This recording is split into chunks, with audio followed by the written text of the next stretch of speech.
یه فیل در رودخونه حمام کرد. سپس از آب اومد بیرون و راه افتاد سمت جاده.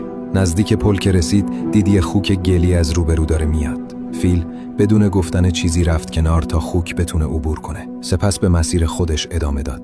بعدن خوک با تکبر برای بقیه تعریف کرد ببینید من چقدر بزرگم. حتی فیلم از من ترسید و رفت کنار تا رد بشم. با شنیدن این یه سری از فیلا از دوستشون پرسیدن این کار از ترس بوده؟ فیل لبخند زد و گفت من میتونستم به راحتی خوک و زیر پاهام له کنم، ولی من تمیز بودم و خوک کثیف بود. اگه لهش میکردم پاهام کثیف میشد و من اینو نمیخواستم. برای همین رفتم کنار.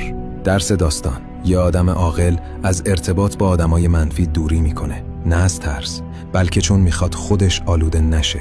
حاشیه رو بیخیال شو و راه خودتو برو. در رشد محتوایی هست که کمکت میکنه هر روز 1% بهتر بشی. به خانوادمون ملحق شو.